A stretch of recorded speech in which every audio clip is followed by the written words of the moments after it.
the first quarter of 2026.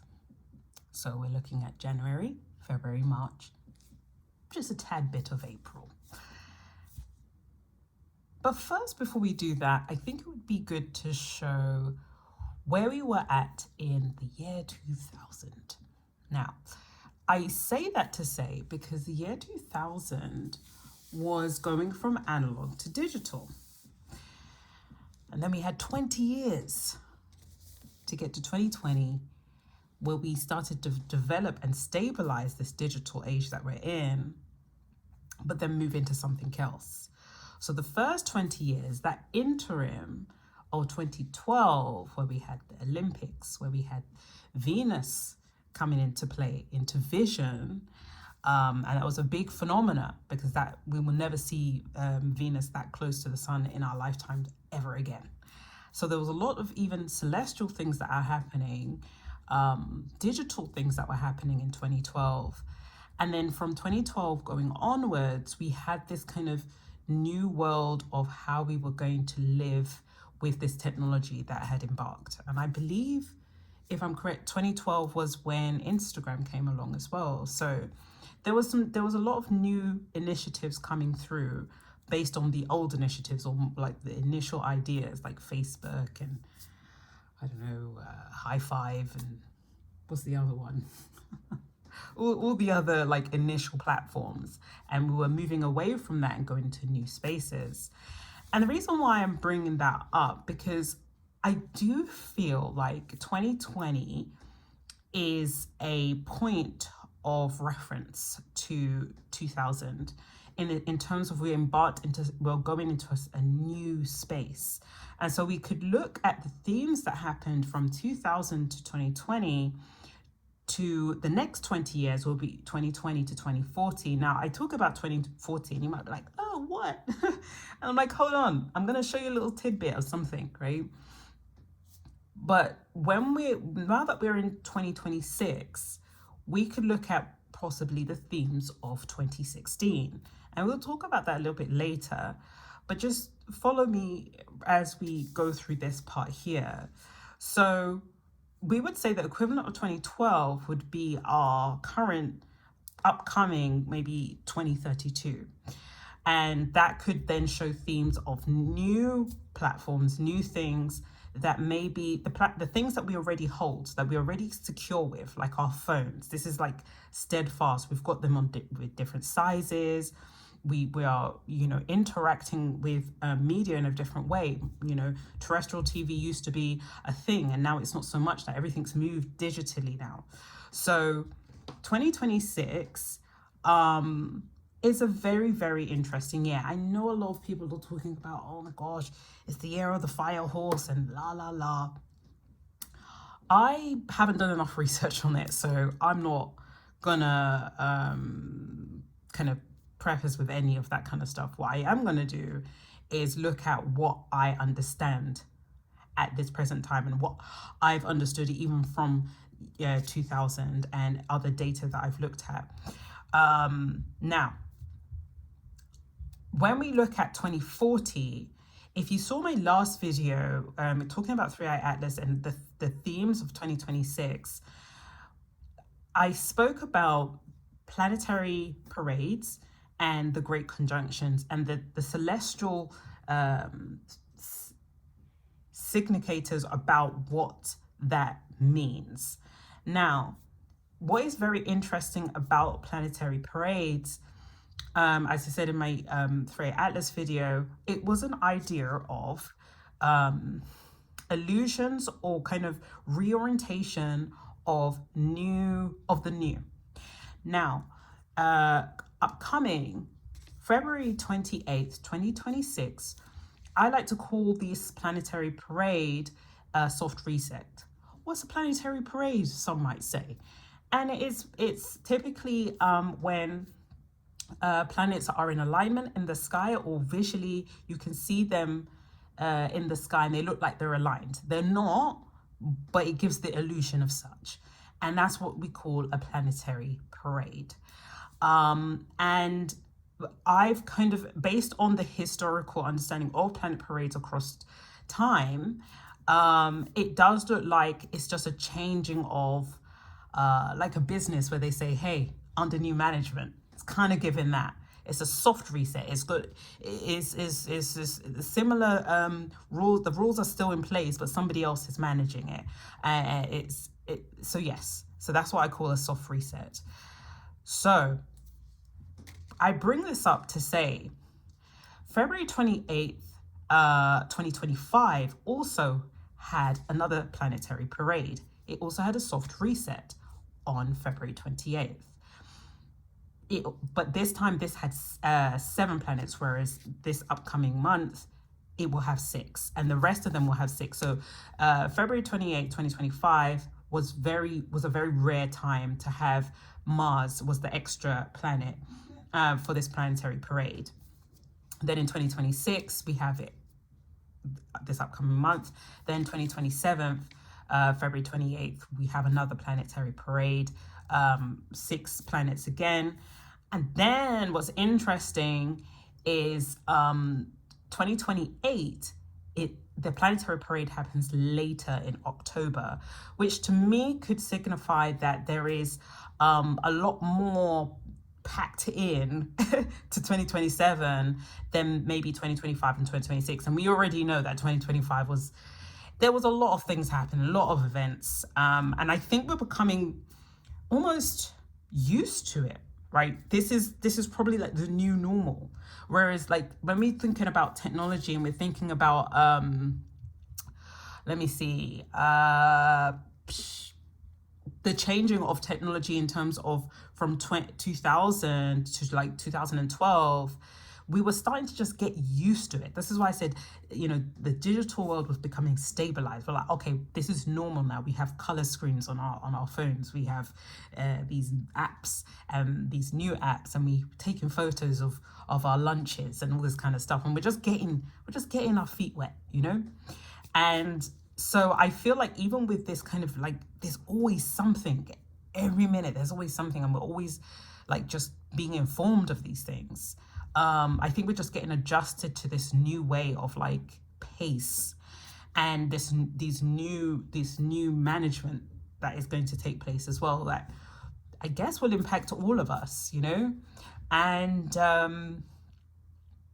I feel like 2027, even like I said in my last video, it is that kind of energy of something very, very significant is happening in this year, between now and then 2028. And then the next great conjunction, this is more like across time.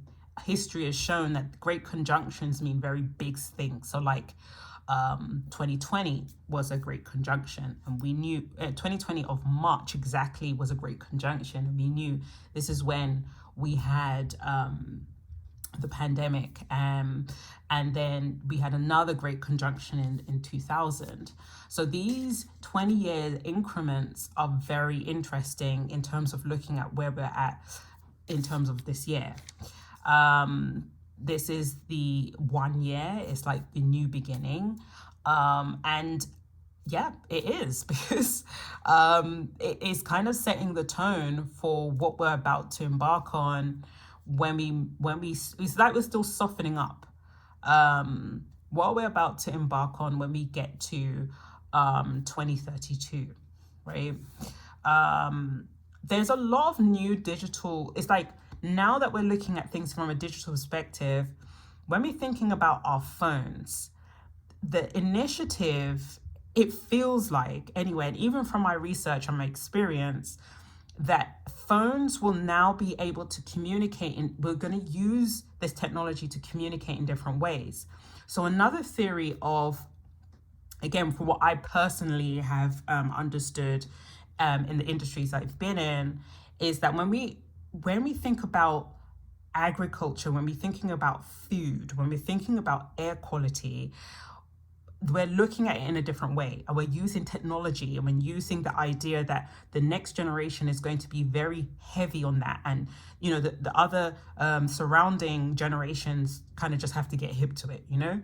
What was the concept? So the concept was that there is, and I think some things are being developed, or housing is being developed in this way, where phones are being used to, or high rises are being used to create small agricultural spaces. Okay, so you have a little balcony with your little fruits and veg, and let's say you build a really nice tomato, and you send that tomato, you say, hey mate, from floor 12, this is floor 7, I've got a nice tomato here, do you want it? And they're like, oh yeah mate, yeah, I could do making a tomato puree for my pasta.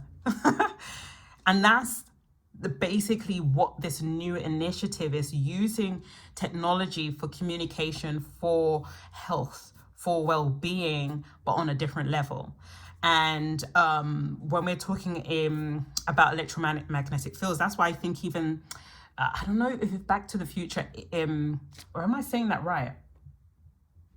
Back to the Future? And they use the electromagnetic field to float. He has the hoverboard. That electromagnetic field is something that has been used across time. I think even in Singapore, they've got a fast train that only uses electromagnetic fields.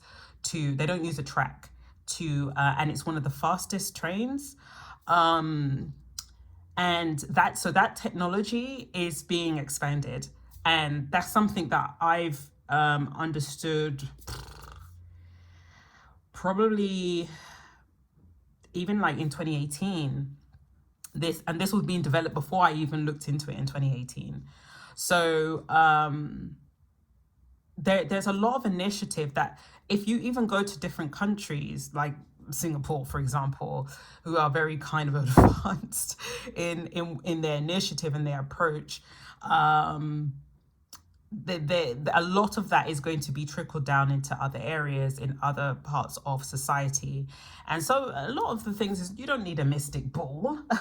Sometimes you just have to read, I don't know, the Economist magazine or an architectural magazine. Probably not, I don't know if the Architectural Digest would have that, but like not a proper one, I shouldn't say that, but like a magazine that is really talking about the initiatives in terms of community, in terms of what the world looks like and how that can impact. And maybe I should do a video on that, right? I think this was supposed to be that, but it just turned into this because I was finding too many connections. So it ended up being this. But is that going to happen right now? No. Are we going to edge our way into something like that? Yes. By 2040, we will see a very significant change from 2020. Much like in 2020 and to 2020 is very different, right? So yeah, 20 years can do a lot, but we can kind of envision where we're at now and what was anticipated. We're not too far off, right? When we talk about like in movies in the early 90s, when they were like doing the touch screens and swiping things and using holograms, like we do that now, right? We are swiping things, we're changing things. We don't, holograms not so much, but it's gonna be there, but now we have this introduction of robots and artificial intelligence. This is where it gets really fun, right? Because now we've only just imagined this. We've only seen these in movies, and now we're living it real time where people are developing these things. And so the idea of this probably will be more initiated in 2040. I don't think we're quite ready for that yet. I think everything does feel kind of like, if something does come through, people are making it into a meme, people are making it into a jest. And I think once we start to feel very comfortable with this new change or this new shift in our world, with artificial intelligence, I think that there'll be less of those types of memes and more like, this is just part of the framework, So there's that. Now, this planetary parade that's coming up in February 28th is in the constellation of Pisces. Well, astrologically, that's not astronomically, not so much. Is quite a few other constellations, but it's in Pisces astrologically, and I feel, right, what that is telling us is this is a dream state activation. Most of these planetary parades give a hint of it's almost like laying the foundations of the new change, and it's just small increments. It's just setting up everything for the next stage. And again, much like with the other years, or even last year, there were so many planetary parades, and it just talks about government shifts and political shifts and revealing of things, visibilities of powers. Like, what are you doing back there? Oh, I knew that's what you were doing. It's a kind of thing. Like, so I think those kind of themes will play the same in the same way as last year. So we've got 3 years of planetary parades that are going to show reorientation, visibility, and powers. And you know what? Like, it probably will need this amount of years to kind of inject for the same day every single time a new change. So that's really interesting. So if we look, I just did part of the astrological wheel, and I put it to February 28th. It is the Placidus system, and I've just shown basically how all the conjunctions, right, all the alignments that are happening on February 28th, which is the planet parade, and just how significant it is in terms of what's going to keep happening for the next for next year and the year after, right? So there's something like, it's like something is being prepared for us, and I feel like, because it's in Pisces, I do feel that wherever your Pisces is in your chart, it's going to act out some of those themes in dream state, right? Or in the things that you are aspiring towards, right? And so I've put like dream state activated, but I also talked about air quality, heat levels, but this is more surrounding when you sleep, depending on how it works. But sleep, I think maybe because I'm getting older, sleep is always like, is my mattress comfortable? Is my pillows in the correct position? But sleep, when it comes to what you want to receive in terms of information, the idea of like, not eating a certain food before bed is going to assist in helping you see what your dreams are trying to tell you. Having the right temperature in your room, having the right air in your room, that is going to help you. And things like technology, whether you've got an Apple Watch or the Aura Ring or whatever it is that can assist you in understanding yourself better. I think that this is a very poignant time between January and February. I think even just the first quarter of this year, it's going to give some really strong indications. And just because there's a lot of activity happening in Pisces astrologically, and that is the area of dreams, that is the area of the astral realm, that is the woo-woo sign, it's the psychic sign. So being able to see how that is activated for you, depending on which house and what theme that's going to be playing out for you, will be very interesting, because that could play out in your dreams, evoking some sort of emotion, maybe quite strong, or maybe you're already aligned with it, or you're very in control of it. But I do feel like those themes are going to play out. I don't know. Like lately, I have been watching like some people's understanding of 2026, and there's different stories. I'm neither the one that's going to be putting fearmonger or, love and light and golden balls of whatever.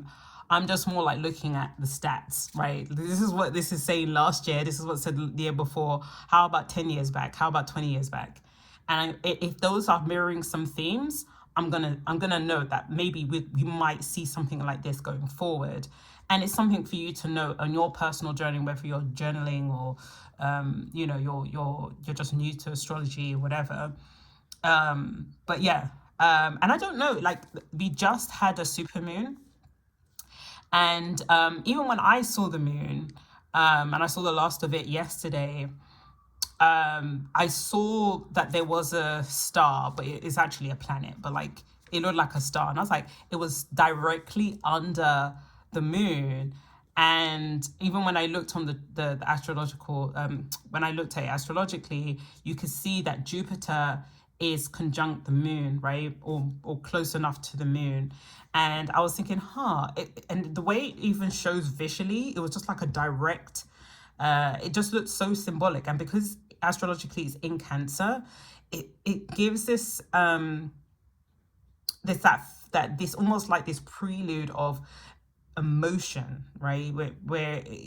And then again in February we've got Pisces. It's just like this theme of emotions coming through. This theme of even, let's say, even family or connectivity or bonding or romance, right? And speaking of romance, it's fair to say that February is the month of romance, right? February 14th. But I think this is going to have a very different effect than maybe past years. I don't know if everybody, let's say when it came to Christmas time, if everyone felt Christmas felt the same. Personally, I didn't. I feel like it has changed a lot, and there's a shift, and I'm thinking, is it me? Is it people around me? Like, what's happening? Why am I feeling different about this period of time? And I think holidays, or liminal periods, I like to call them, because they do seem to ironically be around very potent times of the celestial days. And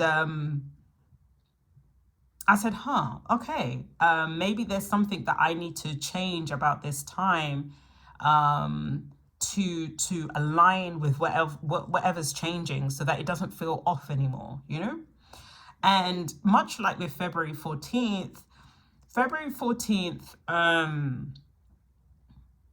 I bring that up because Saturn actually goes into Aries at 0 degrees on the February 14th. And so we have this very significant move, because Saturn takes his time, okay? It's not a fast moving planet by any means. So it's very significant, this move that is going into Aries. And it's going into a time where people are either wanting, it depends on where you're at, right? Where you're like, oh, I want to be with somebody. Or it's like, oh, why is my partner not giving me flowers today? Or, like, you have to deal with so many different dynamics and expectations of what I guess media has been throwing out forever. And I think much like with Christmas, this dismantling and these pressures are going to change. Some people do it because maybe it's a mutual thing. They both love to enjoy a day where they can explore their love again, even though they love each other, right? Some people, it kind of takes a lot, right? It takes a lot of pressure on the connection, or it reveals some things that maybe was hidden before. It's a very, very potent time of year. Much like with Easter and all the other public holidays, they are very, very potent. And I think even in that time, this potency, it can be used in different ways. It's just been used, I guess, as public holidays, because it's just they just knew that this day is a very, very potent time, so they use it for marketing. People are more emotional, so they buy more, so they've used it as a way to collect more money. And so now that we understand better now, right? We understand that these kind of lines where we of entrainment, these kind of periods that we can align with, not necessarily for other people's dreams or these public holidays, but maybe for how we want to utilize them. I think that narrative is becoming stronger now. And I talk about the 14th of Feb because the 14th of Feb has so many things happening with it, right? So first you have Saint Valentine's, which the Catholics have, used as this man who they say considers as a martyr to the feast of days, or the holiday feast of Valentine's Day, right? And they celebrate that day. And then we have another overlap with Geoffrey Chaucer, the poet, that saw this as like they saw the day of like lovebirds or birds beginning to mate and start life again. And so he's kind of pushed through this narrative of Valentine's Day or love, right? Because the Christian was more about Valentine's itself. And so there's these overlaps of names and ideas very pushed into this date. So it's very, we would have to say that, and even the animals, if the animals are starting to mate around this time, again, the animals probably got it down better than all of us, right? And they're saying, okay, this is the best time to mate. This is a very, very potent period. It goes without saying that again, this 14th of Feb has a bit more to it than just wondering if somebody's gonna, take you out for a date or whatever, right? So there is that. Now, what else is there? I'm thinking, I'm missing something when it comes to the 14th of Feb. I think there's a fertility holiday as well, but that's on the 15th of Feb. Either way, it's very potent. So just have a think about it. Like, what is it that you would consider to do? The way I see Saturn and Aries is about initiation and go. Saturn is about structure. So you could easily, and it's at 0 degrees. And I see that as like a portal to move into a space. And it's like, Aries will just do whatever it is that you want. So if you are in a space of like despair about, I don't know, maybe your relationship isn't like how you want it to be or whatever it is, right? Because this is going to bring the idea of relationships up. Some people are just not bothered, right? It doesn't affect them. It doesn't bother them. And we could talk about this, like 2 different mindsets that are even stronger now than ever before. Like this idea not to feel pressure by, I don't know, this social standards. It's kind of dissolving, much like Christmas. The idea of it is dissolving. But yeah, when it comes to Saturn and Aries, this idea of activation, what is it that you would want to activate in this time? Because that is going to, if we know across time, so many people have push this date, whether it's religion, whether it's paganism, whether it's whatever, like that, we got to say, okay, there's something very significant about this particular date. What do we want to do? Do we want to buy into somebody else's dream of marketing? Do we want to buy their chocolates? Do we want to buy their roses that are going to be upcharged by like 100%? Like, what are we going to do? So there's nothing evil. There's nothing, it's more like, what are you doing with the energy that's here, So I like that. I look forward to the 14th. I mean, to be honest, I'm quite strong in my mindset when it comes to these kind of things, thankfully. But yeah, so something to think about while we're in January. And Saturn stays in a house for 2.5 years. So that's coming up to, so it will be from the 14th of Feb this year till April 2028. So very interesting. Also when it came to February and it came to Valentine's, it was also this idea of Cupid's arrow, right? This is the Cupid or Eros is this, if you get striked with the bow, like you're gonna be ravenously in love with whoever you've whoever the first person you see, or however the narrative goes. There's so many different stories, right? Some people see it as like a dark entity, but either way, this Cupid's bow, should you be struck with it, it evokes strong emotion, and you can see this symbolically about how strong this day is, about how much we reflect on how we are perceived, whether we're important enough, whether we're valuable, or all these kind of so much things come in this time, right?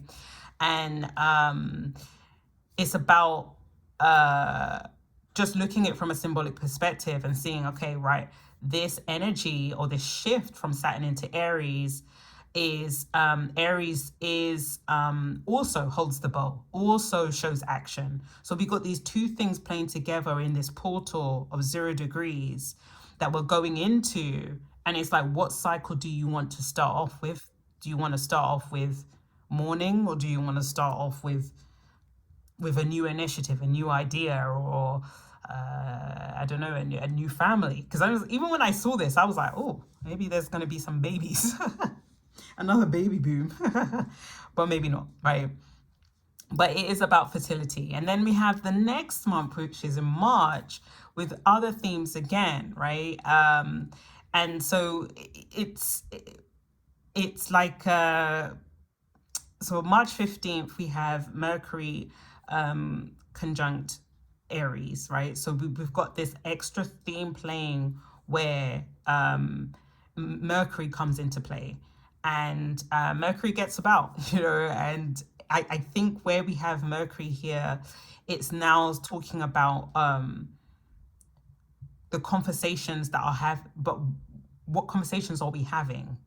How we're communicating, and what are we saying? Are we thinking before we speak? Because now it's in Aries. It's like, it's kind of like, I said what I said. You know what I mean? So I think this is going to be a very interesting time. But the first quarter of the year is always an interesting time. Aries, when Aries, the Aries month or the Aries equinox comes into play, which is more like Easter period, it generally has that. So April, I think April just needs its own video by itself, because it literally has so much stuff going on. There are like comets and celestial showers, all kind of things going on. So a lot of potency in the month of April. But yeah, I think this is going to be a really I don't think it's anything dangerous or anything like any kind of fear mongering, but like, let's have a look at the historical events of 2016. Like I said earlier, it could mirror much of 2016 and the things that were happening in that time. So if we look at apologies. So what I wanted to look at Saturn and Aries, and what was happening in Saturn and Aries in years before. So 1967 to 1969, we had reconstructions, of rights, right? And reconstruction of culture.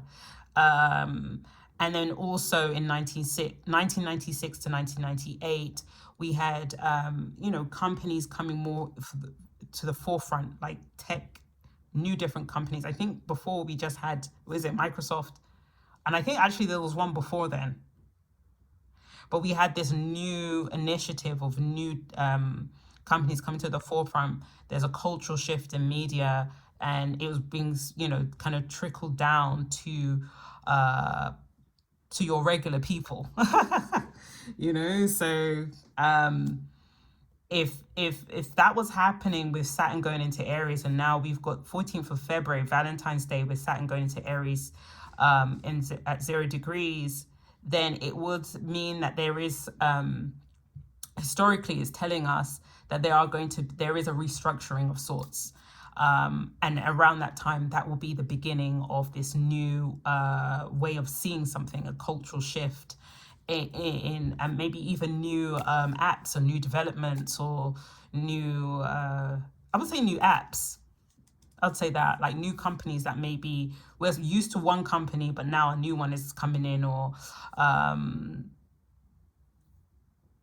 I just think significant movement of new technology. And I feel like if it showed those themes in the past 100 years or so, like, I feel like this kind of idea of restructuring, even when we think of Valentine's Day, about what we're restructuring in our own lives, like when it comes to the people, when it comes to our understanding about what we want and what we don't want. I think this 14th of February is going to have a bit more bite to it than maybe other times, just because of the space and time that we're in right now. So when we're looking at 2016, I quickly just did a brief overview of what kind of themes were playing in 2016. So politically, we had June 23rd, 2016, we had good old Brexit. We had Brexit, and that was definitely global conversation. Like, you could, if I went to a different country and you say, oh, where are you from? Oh, you from London? Oh, oh, okay. Yeah, that Brexit thing. How is everything? And you're just like, please leave me alone. So it was definitely, it put London on the map in not so desirable ways. But that was a big deal, right? And there was this talk of like, yeah, we know we're going to have a lot of struggles, but in the end, it's going to be good. Still waiting for that. It's going to be good, they said, all right? So I guess we just, 10 years later, here we are. Then we have, and also I think even with Brexit, like, on this side of the waters, we started to understand how politics, or how people chose politics, or what people were actually choosing and why they were choosing it. You started to look at your friends and family different. You're thinking, I've known you for all this time, and now you're telling me your political choices. I don't know who you are. Just like, what? It was very interesting in terms of how there's two sides of like how we respond when we come to information, and how we're receiving it, and how we respond and how we interact when we're in a physical face-to-face sense. And I think it's okay. I think it's okay to have those two dualities, because it's something that you saw over and over again. It was like, okay, I guess that's the thing. You have two different psyches, one for your digital political self, or your core, your deep rooted beliefs that you don't really tell anybody about, and then you have like another ideology when you're around friends and family. So that was very interesting. And some people actually not reading. They're reading what they want to read. And I think that's the power of like even when we think of like old text, and people they're reading the words, they're putting the two words together, but the comprehension of it, how it comes out and how they've understood it, is going to be different for every single person. And that's also something that has been understood, where we just kind of assumed that if we read, the person ran to the shop to get some milk, everybody's going to interpret that and visualize it in different ways. And I think that's where that kind of breakthrough when it came to politics and how people chose in terms of politics became very eye-opening, right? So then we have November 2016. We have the US presidential elect with Donald Trump. Yes, I'm not from the US, but it still has a big impact. It's crazy. And I've got a big US base, so there we have it. I think Donald Trump playing themes in 2016 and playing themes in 2015, even January has just begun, ladies and gentlemen, and he is definitely making his name known. I don't think it's a coincidence that he is He's like his 10-year comeback, and I think he is a very important character or archetype in years to come. He's here for a bit, he's here for a bit. So then we have April 2016. We have the Panama Papers of the transparency debate, and there was exposure of 100 politicians. So if we just stop there, where we talk about politics and the mirroring or possible mirroring of 2016 versus 2026, we could see possibility of transparency or exposure of some sort in the first quarter of this year. And then more in the mid-year, more things are changing, or more things are taking place that maybe was planned last year that is going to be put into fruition by mid June, July. And yeah, like even when I think about astrologically, there's a lot of trines happening in that time. So it's going to be a very, very potent time of the year. But I think for now, we're kind of just settling in. I think when you see things like February 28th, for example, or February 14th, it's internal. It's a kind of a sleepy mode. We're still in sleepy mode. We're like the animals. We're just kind of, it's in time to get up. Oh, okay. It's kind of like that, and the Panama Papers are very interesting. Will we have more exposure of people in higher positions? Hey, why not? Right, so moving on to tech and culture. In July 6, 2016, we had Pokemon Go. Now, that was a big deal. So that was using augmented reality or using new tech with our personal devices to play a game. I never played this game, but I got the idea of it because it was just being marketed left, right, and center, whether it's on your social media. So the idea is that you will walk around your physical environment and almost be a real life, I guess, Pokemon catcher, and you will find them. Then it got to a point where this idea was not so safe because your location is going to be spotted, and there might be people that, it's a nice, innocent, fun game, and there's always someone that's going to try and spoil it. You know what I mean? So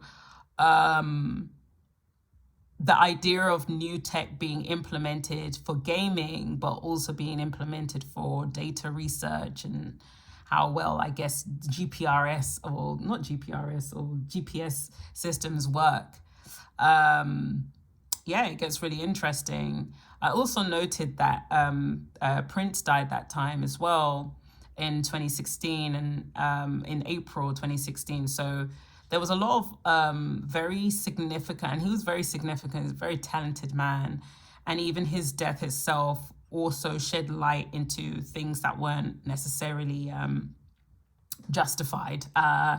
And a lot of like mystery and kind of things like that, So I feel like when we think of 2016 mirroring 2026, just like the time frame that it's mirroring, much like I would say 2020 kind of mirrors the themes of change, not necessarily the exact things happening, but like the themes of change becoming more and more intensified.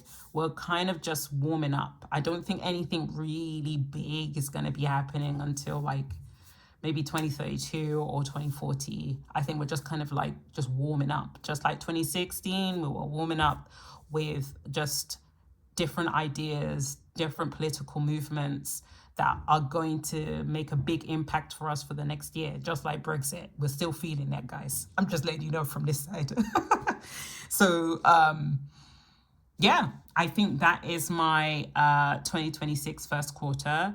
I will do an update for April again because it's quite potent, and then I'll just do quarterly